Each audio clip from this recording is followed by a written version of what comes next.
Hey, we're live. Good evening. Ooh, that light is bright, child. Is it bright? Let's see. Hello. Let me turn that down a little bit. Turn that down just a little bit. Hello. Good evening. We're live. I am super excited to be here with you tonight. My name is Coach Rochelle. I'm trying to get this light together. I think that's better. My name is Coach Rochelle, and so I just wanted to introduce myself and talk to you guys a little bit tonight about red flags. So first of all, I wanted to say that I am really excited and passionate about hi, I've got a guest. Yay! Hello.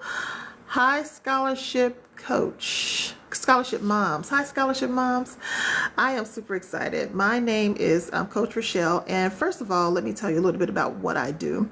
I'm a relationship coach for young women. I'm passionate about helping young women to realize that they can live an abundant life even when they are struggling internally, mentally, that God has called us and given us the ability and capacity to live an abundant life. And so my mission is to motivate that abundant living in our hearts and our minds of young women particularly. Thank you so much. And to know that you can have whatever you desire in your life, but we have to choose well, and we have to understand that we can do that in the first place. And so I really share out of my own experience as a young woman myself in high school and early college years. I made a lot of costly mistakes. I made a lot of poor choices, and didn't really know exactly how to choose better, because I didn't have the education. I didn't have family talking to me, explaining things to me. If you guys are in here, hi Bernard, and somebody else just came in. If you guys will tap the hearts on the screen, on the right side of your screen, tap and engage the hearts, that will send the live out to other people to come in. Thank you. And so, and so I just didn't know enough. And I made a lot of costly decisions in my life. And I could have avoided many of those had I just known better, And I know it's true. People say, well, kids don't want to hear anything. Teenagers don't want to hear from their parents. Don't tell them anything, right? But you don't know what they want to know. Right. Sometimes we think we don't want to hear from our parents, but we really do wish that our parents would talk to us and tell us things and help us in our relationship choices and giving us advice and wisdom, not like trying to run our lives, but really just giving us information to help us to choose well. Sometimes that involves telling your own story honestly, so that they understand that you made mistakes and they did too, so they don't see, they don't think of you as the perfect parent that's judging and criticizing them, but that you're the helpful one, right? And so a lot of times, though, parents don't necessarily do that. And so I was in the dark about a lot of things as it relates to relationships. One thing is for sure, I knew that I wanted to be married, and I knew I wanted to have a family. And so after my college years, I didn't know how to do that, though. And so I made a lot of poor choices. I am the sister joined. Hi, I am the sister. And Marcia Francis, hello, welcome, welcome, welcome. I'm Coach Rochelle. And so tonight I just want to talk a little bit about red flags. And red flags that show up in early on when we meet people. But the challenge is sometimes that we don't know how to read the language, right? So things are written on the wall, as it said, the handwriting is on the wall. But if you don't know how to read the language, then what are you looking at? It looks like Spanish or German or Italian to you, or Latin in some cases, which is an old dead language. And you're like, what the heck are they saying to me? What does this mean? And so it can be very difficult and complicated for us to make healthy choices in those relationships when we don't know how to read the flags. But the flags are there. We have them, and other people have them too. And we just have to choose. We have to learn how to read the language and understand the behaviors that people exhibit, why they do what they're doing, so that we can choose better, right? And so the truth is that people don't just do things just for no reason. People do things for a reason. There's a reason for everything that we do. It could be from learned experiences. It could be from things we learn from our family to do. It could be what we see in our environment. This is how the guys on the block treat the girls. This is how the girls on the block treat the guys in my neighborhood. This is what we do in my part of the country, right? Or my part of the world. In my family, this is what we do. So we have experiences and exposure to those things. So we learn from our environment. We learn from what we see on television, because a lot of times, unfortunately, hey, oh, hi, Chris. Good to see you. I'm doing well. Good to see you. And so we look at images and people on television, movies and so forth, and sometimes we internalize those behaviors as ways of being. Like, you use Scandal, television show, to show you how to be in relationship, which, not so much, but it's the culture that drives what we learn. So we learn from all these different directions, right? But it could be problematic. And so I want to talk about red flags, because in relationships, we see things in people when we meet them and get to know them. We're just trying to feel out the room and learn about what they like and what they dislike and who they are, how they move, and what floats their boat and all that. But it can be hard to really know, and it can be hard to really differentiate. But reading red flags is important. I made a post the other day about red flags, saying that red flags stay red. Like, red stays red. It doesn't just magically turn green. Like, all of a sudden this person was giving I know this is extreme, but I'm just gonna say they were giving serial killer vibes, right? And then all of a sudden, no, they're very genuine, they're loving, they like, really? I'm not sure.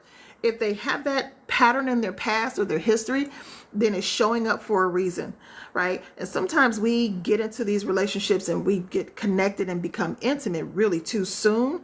And then they show up 6 months later or a year later. And had you just waited longer, you would have seen, or could have possibly seen, those things manifest in a relationship. Particularly because people can only put on airs for so long. You know what that means? It's like they can only cover up the real them for so long before the real person shows up, right? And so if we just give it some time before we get emotionally connected, we read the red flags. If we give it some time, then we can see. I mean, this happens in business relationships. You're like, whoa, what just happened, right? You flipped the script.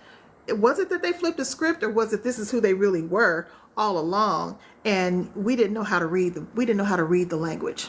Okay, and so that light is really bright. That's better.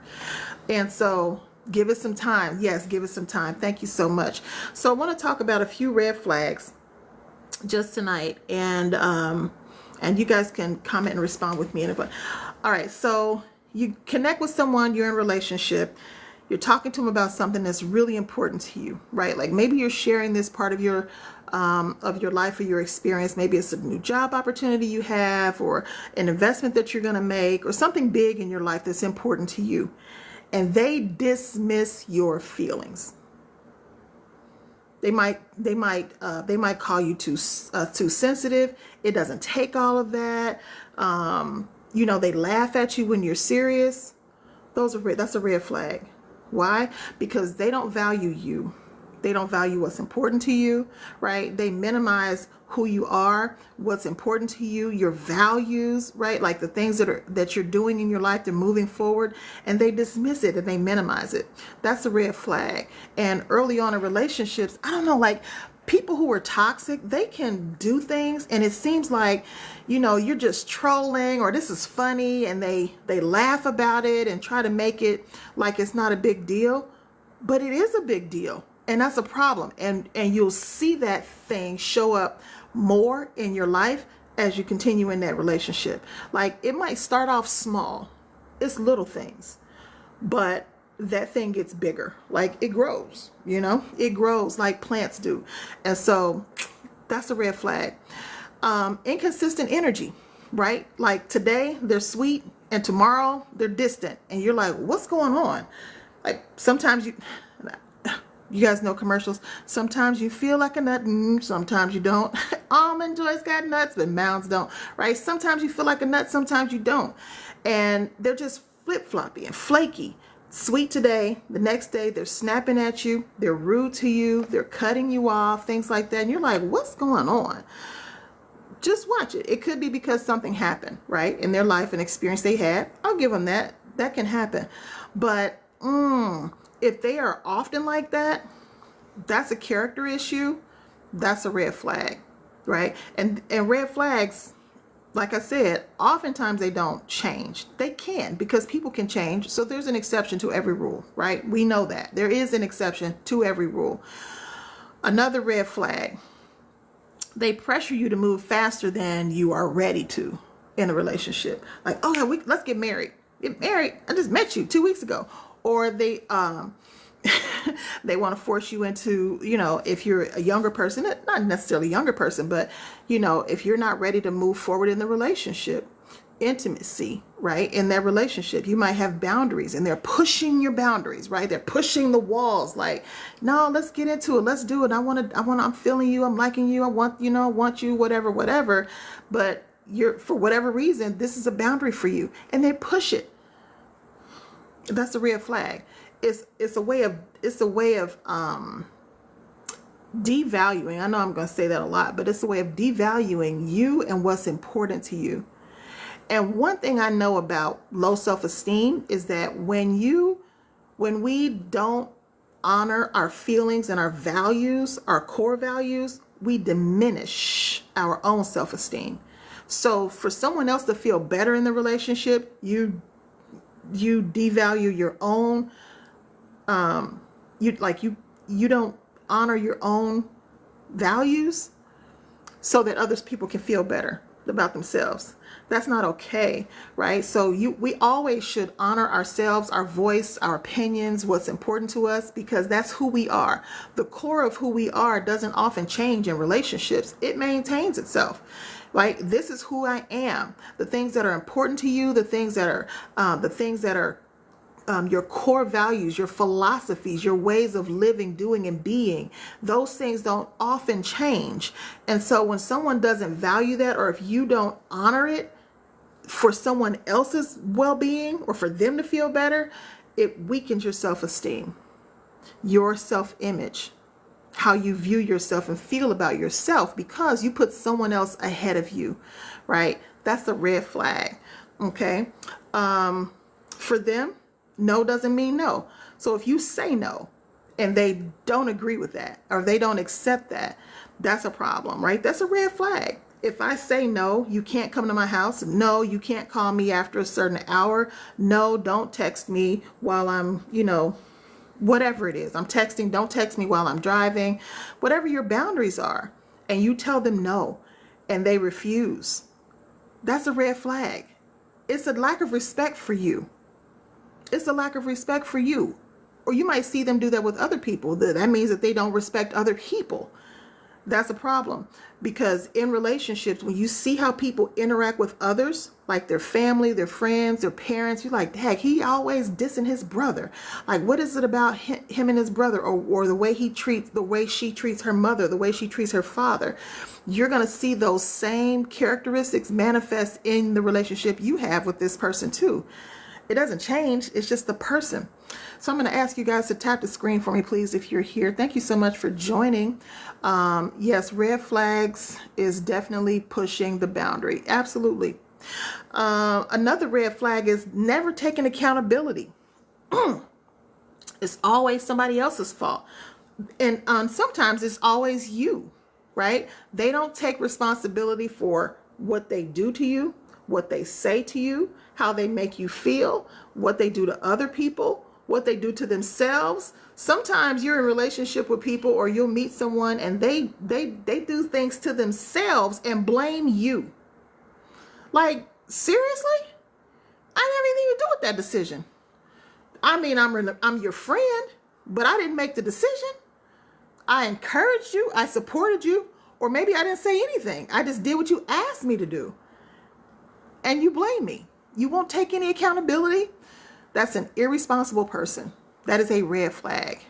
There was a book that I read years ago called what was it? It was about it was called Mr. Irresponsible or something like that by Dr. Steve Arterburn. I believe it was Steve Arterburn. But he talked about these 7 types of people that you what to do if you're involved with them, and how not to get involved with them, and what type of women are connected to or attracted to these types of men, like Mr. Irresponsible. He's not accountable to anybody. He just does whatever he wants to do, and he doesn't take any responsibility, and he'll blame you for everything.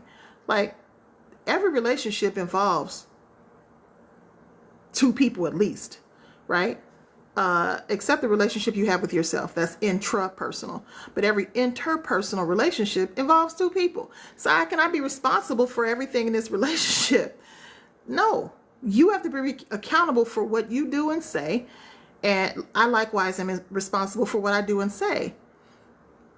It goes both ways. And so that's another red flag. Let's see, number 5. They try to isolate you from friends and family. These are borderline abusive tendencies too, but a person will try to isolate you from your family or your friends, blocking you from calling, or they don't need to come over to the house anymore. I want to take you out, always pulling you away from them. I think I mentioned on on the post that I just made about a guy who I was involved with, that he would call me and pull me away from my friends and say, hey, something's going on, I need you, yada, yada, yada. And I'm like, okay, I'm thinking it's an emergency, the way that they express it. And you're just trying to be in control, right?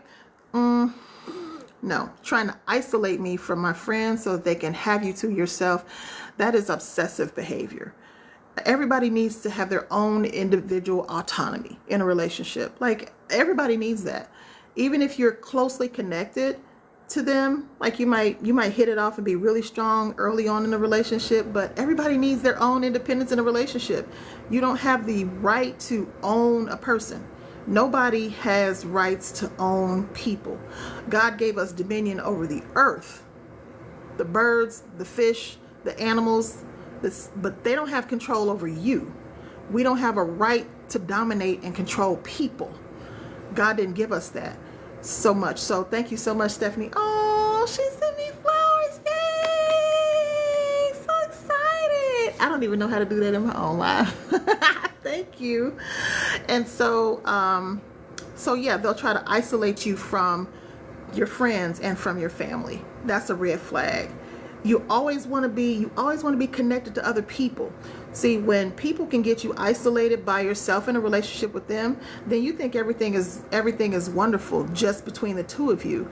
But it's not really so much so, because when you see how they treat other people, how they engage with other people, they're really trying to control you in that relationship, your behaviors, who you hang with, what you do, what you say, because they want you for themselves. And that's unhealthy. Everybody needs a community. Like, we all need at least one person, but it's really unhealthy and it's abusive, right? All right, we'll talk about that another time. And I mentioned too, jealousy masked as love. Jealousy is an emotion. It's a mixed emotion, and it essentially means that you are intimidated by someone else taking something away from you that you already have. So if you feel threatened by somebody else coming into your space to take this job, right? So let's say you work at a place, you're in a high position, or you're in a position, you're doing well, it's been serving you well in your family, it pays well and all that, and you got a new employee that comes in. It's a new dude on the block, and he comes in, he's got more qualifications, he has really great likability, and the bosses are checking him out like, oh, we could really use his skill set here. The other guy is good, but he's older, or just whatever it is. And so you feel intimidated that this new person is going to take your position. That's jealousy. So you have the position, you have the girl, you have the dude, and then somebody else come along, right? That chick whose skirt is shorter than yours, right? Her eyelashes are more blink, blink, blink than yours, whatever it is, and you feel jealous.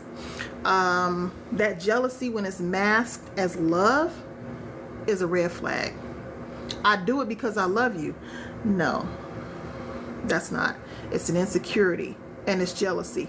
If you have me in the relationship, then you should not be concerned about anybody else who I'm in relationship with, especially if you're doing what you're supposed to do, right? But we're talking about red flags, and these are usually what show up early in a relationship, but they can show up later in relationships too, and sometimes because we don't recognize them early on. What about a person who downplays your goals or your dreams, right? Like, oh, isolation is control. Scholarship Mom said, yes, isolation is control. Thank you so much, Stephanie, for the heart knees and the gift badges. And so downplaying your dreams and your goals. Like, you're ambitious, you're excited, you're passionate, you have goals and dreams, things that you want to do with your life. And once you get to that space in the relationship where you're opening up your heart and really sharing those deep, intimate passions, the things that you put in your journal that you really don't tell people about. When you get to that point in your life and in your relationship where you're disclosing those things and they downplay them, like, girl, you can't do that, or that ain't even you. I ain't never seen you do nothing like that. Who would do that? Anything. That's a red flag. Haters. He or she's drinking a big old gallon of haterade, right? They may be intimidated that you're going to leave them. They may be intimidated that they can't control you. They may be intimidated that you're going to outgrow them, or you're going to outshine them and they need you to shine. So they try to dim your light and keep you from growing. But in a relationship, oftentimes you want somebody who you can grow with, not against. Right? Like, if we're going to be like this power couple, then you have your superpower and I have my superpower. So there's no competition. But for this person, there is. And they try to downplay and diminish you and your power and what you can do for them in the relationship or what you do in the world and say, no, you ain't all that. Okay, that's a red flag. They're consistent when they want something. I know. We both have our own superpowers, right?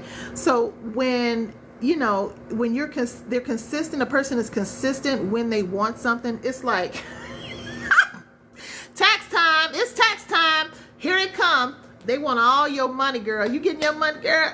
What? I'm gonna be here. Yeah, I'm gonna be here. Yeah, I'm gonna be here from January the 1st, from Christmas Eve, New Year's Eve. They hanging around. They get in there. What? New Year's Eve, Christmas Eve. They hear tax time come because right? Because you lower, your income is low enough that you can get a tax return. You're gonna get some cash back. You expect, or whatever. And here they are. They're steady. They're consistent. They want something, and when they get it, they're gone. Same thing with sex. It's like, all right, they'll show up and show up and show up and show up and show up and show up and show up for months even, sometimes they'll hang out for months waiting, and they'll do all the things to woo you and get you into to get you to a place where you soften your heart so they can get what they want. Ultimately, they want something from you and you're going to give it to them because they're going to do the things that are necessary to do that. That's a red flag. You want people who are consistent, period. Like, not only consistent with you, but they show consistency in other areas of their lives with other people. And if we watch them, if we get to know them with other people, we can see those behaviors and we'll know. But you can't always know that when it's just you and the other person because you don't have any other relationship frame of reference. You need to be able to see them with others. So I'm watching you with your mom and I see how you do her. And I'm watching you with your auntie and I see how you do her. And I watch you with your girls and I see how you do that. And with you with your dudes, I see how you do them. And you'll do the same thing with me. You can best believe because it's who they are. Right? Hey, Lay. Hi. So yeah, we're talking about red flags tonight. And the next one here on the list is talking bad about everyone else. Now, y'all all know somebody that has shown this as a red flag. They're talking to you about somebody else, like killing them, killing them, raking them across the coals, and you expect that it won't ever be you. It won't ever be you. That's a red flag. I have been in relationships with people who were married and divorced, and never, and when I say never, I mean never talked about that other partner. Never. Never. Would never say a bad thing, would never say a good thing, would never say a thing. And I said, man, now I can trust the same for me with you. It's a character flaw. And so people show you who they are. Hi, Maureen. Thank you for joining. Another red flag is when they compete with you instead of supporting you. This kind of goes back to what we were talking about before, downplaying your dreams, but this is when they're in competition with you. Why are we in competition with one another? This is not about a competition. I'm an army of one, right? Like, you know, God made me, gifted me, giving me what I'm supposed to do in the world, and you have yours, and I support you, you support me, or we can or we don't, right? But there's no competition. Why are we friends or dating or in business partnership and we are in competition? What's the competition? There is no competition. Excuse me. So instead of supporting you, they compete against you. You have an event scheduled coming up and you're like, all right, I've got this event scheduled. It's going to be dope. You know, you got everything prepared, and instead of supporting you at your event, they schedule an event themselves, right? Maybe somebody invited them to something or they found something. I'm going to go do this instead of supporting them at their event or what they got going on. It's an insecurity within a person if they can't support someone else who's doing something. It's like a reflection in a mirror showing you your weakness or where you fall short or what's missing in your own life or what you could have done if you had just given yourself a chance. That's a red flag. And quite frankly, you want people who support you in your life. If you want to grow, if you're a person who wants to grow and thrive and live the best life that you can, like literally living your best life, then you need people around you who support that. Otherwise, you won't get it. Just here, thank you for joining. Tap the screen, please, for me. We're talking about red flags tonight. Another red flag is they guilt trip you for spending time with other people. You always at your mama's house. My sister had a friend who, he would be like, what do I say? He was, he couldn't understand how she could be on the phone with me or my mom for like an hour or two. And he was like, you always on the phone with your mama. It's like, what's wrong with that?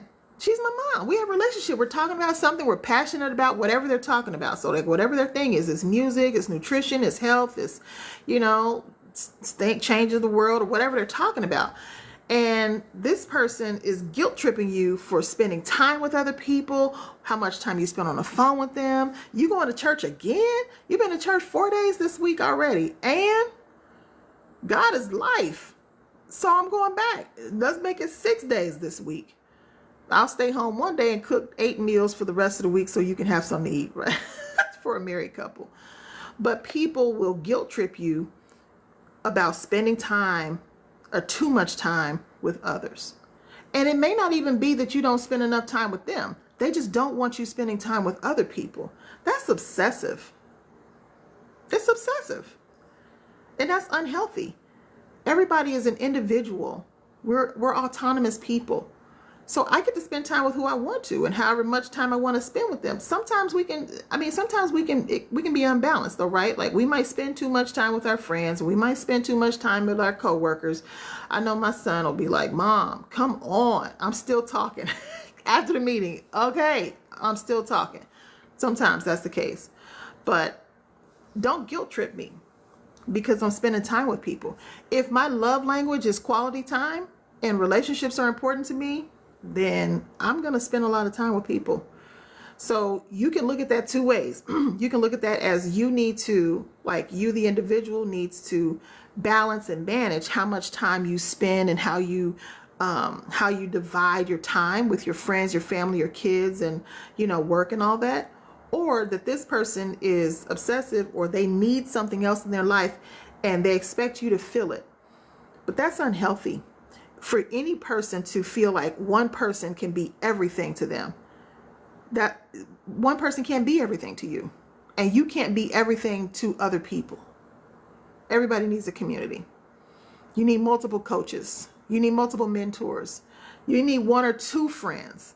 You need a mom and a dad, right? Like that's how God created family.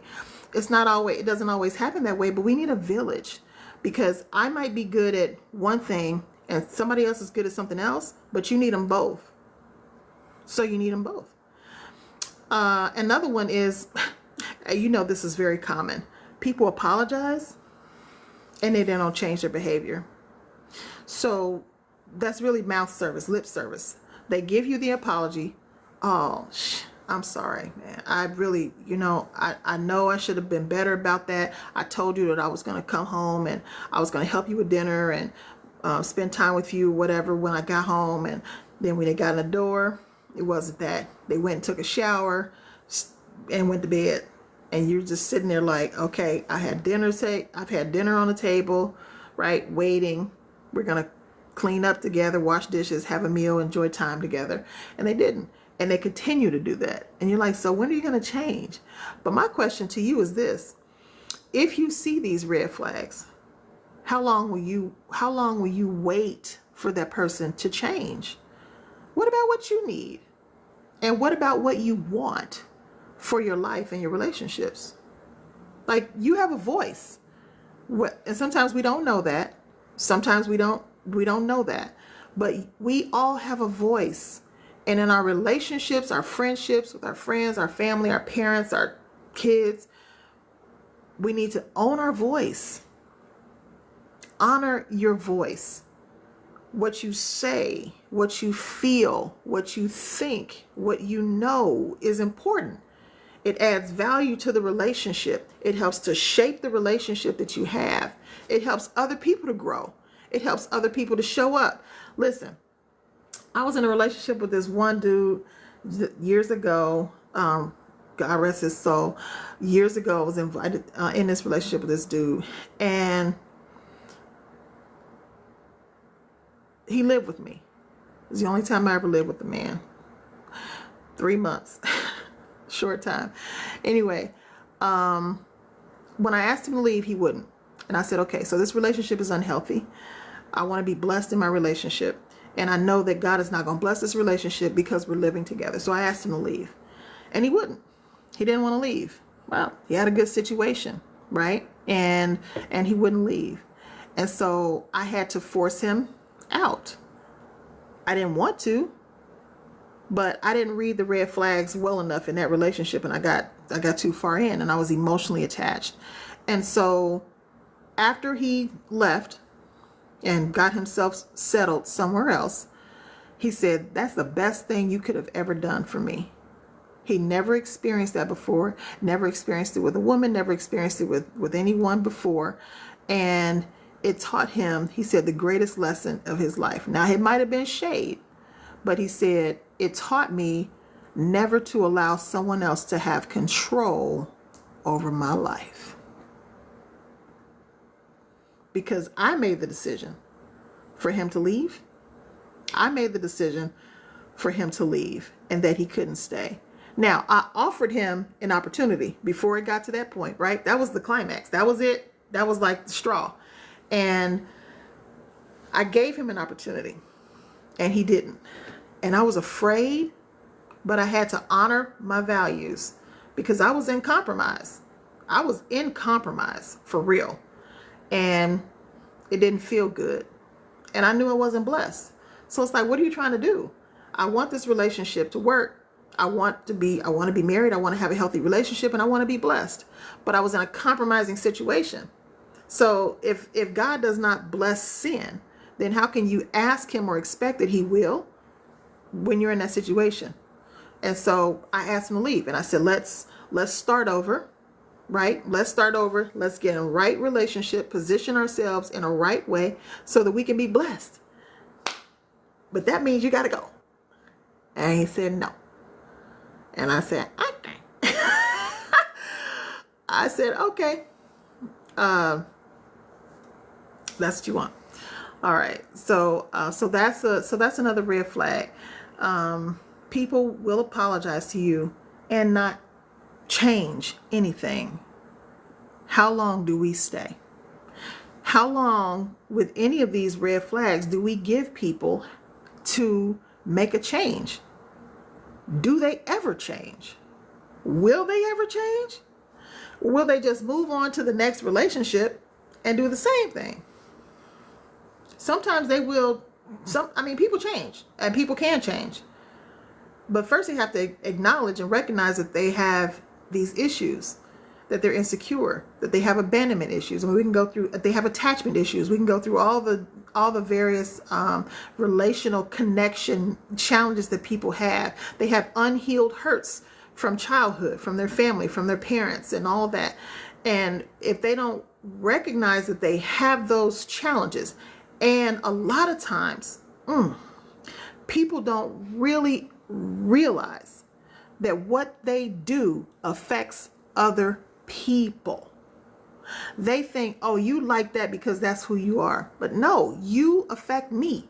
What you do affects me. You step on my foot, I punch you in the jaw. It's like a reflex. It's a reflex, right? I'm just using that for example. But if you yell at me and you curse at me in front of my friends, I'm going to respond. And you're going to get what you get, right?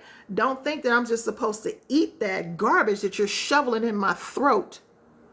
You're shoveling garbage in my throat, yelling at me, disrespecting me, devaluing me in front of my friends. And I'm supposed to accept that and be okay with it and just eat that. Like, oh, and keep smiling? No, so people don't realize that what they do, sometimes they don't believe. They be like, I didn't make you feel that way. Okay, so I'll take that. I own what I feel. I feel disrespected. I feel devalued when you do A, B, and C. When you say A, B, and C. When you don't do A, B, and C. But you play a part in that. And people have to realize if they monitor their own behaviors, if they look at what they do and they go back and assess, like, all right, what could I have done differently? Where did I go wrong? What do I need to do next time? What should I have done? What could I have said? Right? But a lot of times people don't do that. And so they think that this relationship exists in a vacuum and everything is good when it's not necessarily. And so understanding that piece there, that what you do in relationships, with any relationship, the cashier at McDonald's, if she comes to the register, like let's say you in the drive-through, this happened to me. I pull up to the drive-through, there's nobody in line, and there's no cars in the parking lot, which means the restaurant is empty, right? Okay, so you're working, the store is open, but there's nobody in business. Okay, cool. So I pull up to the drive-through, and I'm sitting at the monitor. Nobody comes on, and then like a minute or so goes by, and I say, "Hi, are you guys open?" And then she said, "Yeah, we open.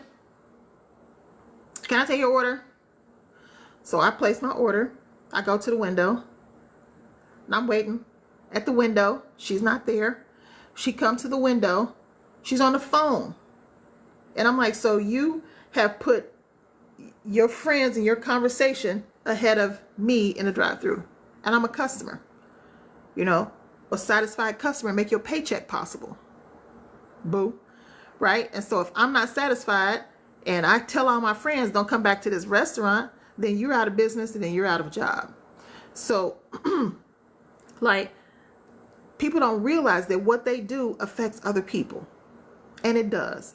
From the cashier to the bank teller to the school teacher to your mama, right? To your kids, all of that. And especially in intimate relationships. People think that they just move individually, but we don't, because in relationship, we connect. It's a part of human communication, the natural connections that we have with one another. And oftentimes we mirror one another's behaviors. If you do it, I do it. Like if you yawn and you're standing in front of me, tell me if you experienced that, right? Where somebody's yawning, and then you yawn. You're like, why am I yawning? I've been sitting here for 45 minutes and I'm not yawning. And then you yawn and I'm yawning, right? It's mirrored behavior, and that happens in relationships. Don't be deceived thinking that you just do what you do and you're an independent person. You affect other people.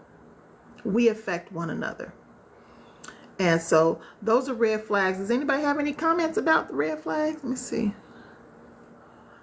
Any questions? Superpowers? Okay. So yeah, I just wanted to come in tonight and kind of just talk about the post that I made about red flags staying red. I'll never forget. I was in a bad relationship, and my sister-in-law, well, she's still my sister.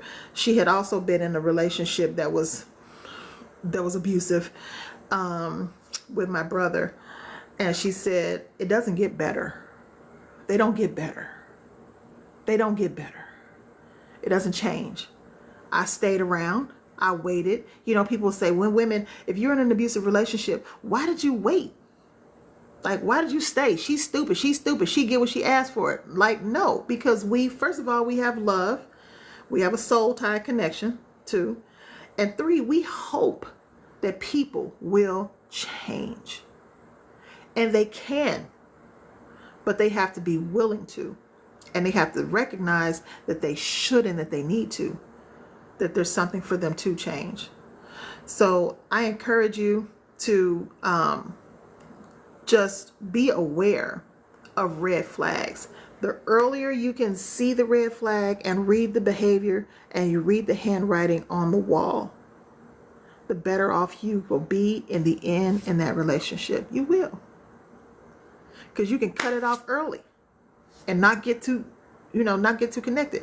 But you got to be careful these days, because I know that like millennials and Gen Y, a lot of men tend to be a little, I know this is stereotypical, but I'm just going to say sensitive. And so if a guy's interested in a girl and she rejects him, then he goes, crashing out on her. I've seen it bad. I mean, to the point some women don't make it out because they're like, you rejected me. And they can't handle that. Like, no, I'm not interested. I'm just not interested for whatever reason. So you've got to be careful with that. But at the same time, protect yourself, guard your heart. Look at the red flags. Look at the red flags. You meet this dude and right off the rip, or like, a couple weeks in, y'all talking every day.